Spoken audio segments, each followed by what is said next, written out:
There are moments that divide your life into before and after. For me, it was a Tuesday night in October, 3 years ago. I still wake up at 3:17 a.m. sometimes, my body remembering even when my mind tries to forget. What I'm about to tell you, I've never shared with anyone, not the whole truth anyway. Some things sound too impossible to be believed, but every word is true. I was in my final year of college, drowning in student loans and desperate for affordable housing. That's how I ended up in Willow Creek Apartments, a crumbling 3-story building on the edge of town. The kind of place where the rent is suspiciously cheap and the landlord never fixes anything. My apartment was on the 3rd floor, at the very end of the hallway. Number 317. That number matters. You'll see why. I didn't know my neighbors. People kept to themselves there. Sometimes days would pass without me seeing another soul in the building. Just the sound of doors closing, footsteps above me, the occasional muffled conversation through the walls. The night it happened, a storm had rolled in. The worst we'd had that year. Wind that made the windows rattle. Rain that sounded like fingers tapping against the glass.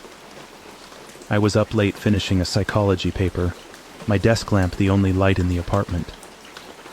The power had been flickering all evening, but I was too focused to care. My phone showed 2:45 a.m. when I finally saved my work. I stretched, ready to collapse into bed, when a strange feeling washed over me. That prickling sensation on the back of your neck when you suddenly realize you're being watched. I turned toward the window. Through the gap in my curtains, I could see my own reflection. And something else. A darker shape just behind me. I spun around. Nothing. The room was empty. Just tired, I told myself, just shadows playing tricks. I checked that my door was locked, deadbolt and chain, before heading to the bathroom to brush my teeth. That's when I first heard it. 3 knocks, slow, deliberate. Like whoever was knocking wanted to make absolutely sure I heard each one. I froze, toothbrush halfway to my mouth. No one should be knocking at this hour. My apartment was at the end of the hall. You wouldn't pass my door to get anywhere else. And the building's front door needed a keycard after 10 p.m. "Hello?" I called out, not moving from the bathroom doorway. Silence. Just the storm outside. Maybe I'd imagined it. Or maybe it was just the building settling, old pipes knocking. I tried to shake it off and finished brushing my teeth. As I walked back toward my bedroom, it happened again. No mistaking it this time. 3 knocks, same rhythm, but louder. I stood paralyzed in the middle of my living room. Should I answer? Call someone? I pulled out my phone. Almost 3 a.m. No one would come quickly in this storm. "Who is it?" I called, trying to sound authoritative, but my voice cracked. No answer. Just the howl of the wind outside. I moved toward the door as quietly as possible. My apartment had one of those peepholes, the fisheye lens kind that gives you a distorted view of the hallway. I pressed my eye against it, holding my breath. The hallway was empty. Completely empty. I backed away from the door, relief washing over me, just my imagination running wild after too much caffeine and too little sleep. That's when my phone vibrated in my pocket. A text message. Unknown number.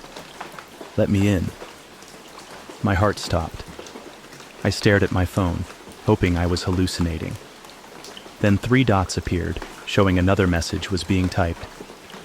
"I know you're awake, I can see you." I looked up at my windows in horror. The curtains were drawn, but they were thin. Anyone outside could probably see my silhouette if I was standing near a light. I killed all the lights in one frantic rush, plunging the apartment into darkness. Only the glow of my phone screen remained. Another text. That won't help. I backed into my bathroom, the only room without windows, and locked the door. My hands shook so badly I could barely dial 911. The dispatcher's voice sounded impossibly far away as I whispered my situation, terrified that whatever was outside might hear me. "Officers are on their way," she assured me. "Stay on the line." That's when the knocking started again, but not at my front door this time. It was coming from my bathroom window. My bathroom was on the 3rd floor. There was no balcony, no fire escape. Nothing but a sheer 3-story drop outside that window. "There's someone at my bathroom window," I whispered into the phone. "But that's impossible. I'm on the 3rd floor."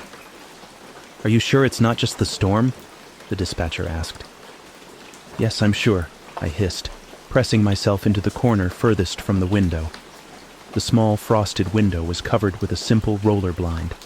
I watched in horror as the blind moved slightly, as if something had touched it from the outside. The knocking grew more insistent, more angry. No longer 3 distinct knocks, but a constant, furious pounding. And then, the blind moved.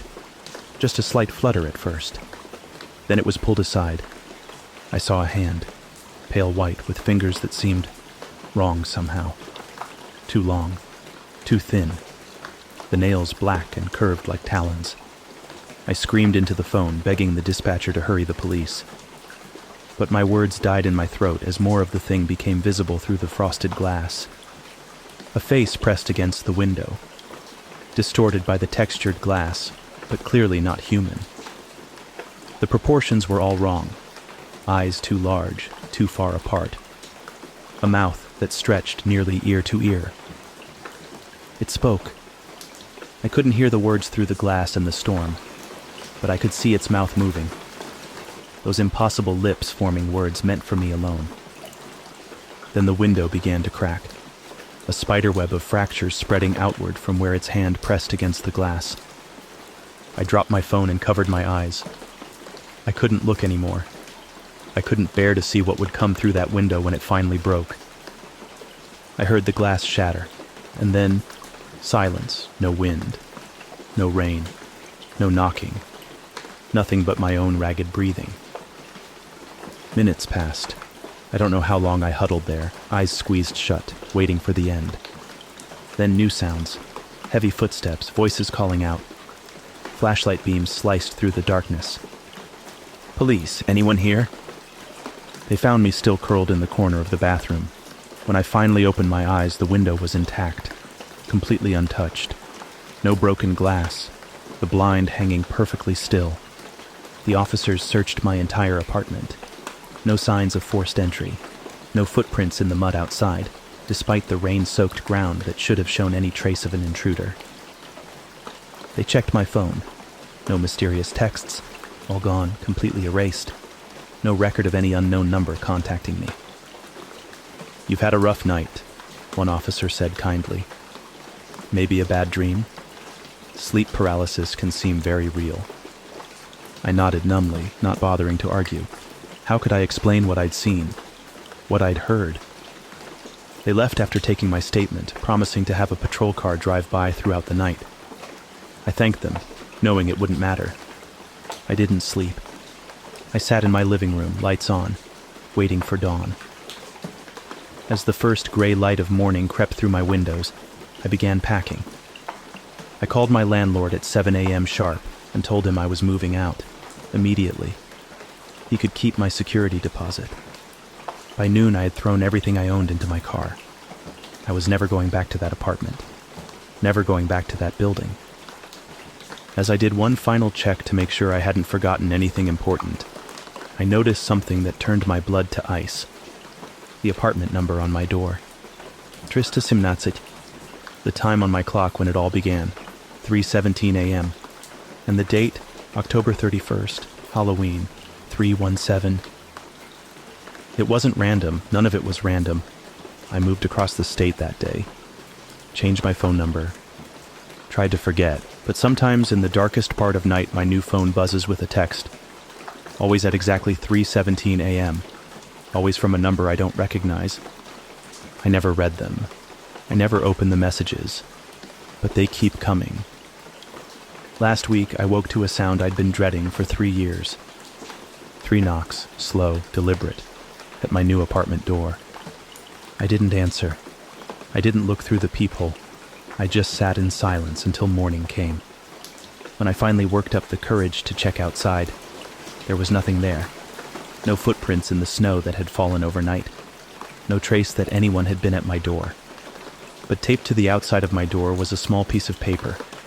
On it, written in what looked like black ink but smelled metallic like blood, were 3 numbers. 317. I'm moving again tomorrow, but deep down, I know it doesn't matter where I go. Some things, once invited, never leave. And sometimes, the knocking never stops. It just waits for you to let your guard down. So if you ever hear 3 knocks at 3:17 a.m., don't answer. Don't look. And whatever you do, don't let it in.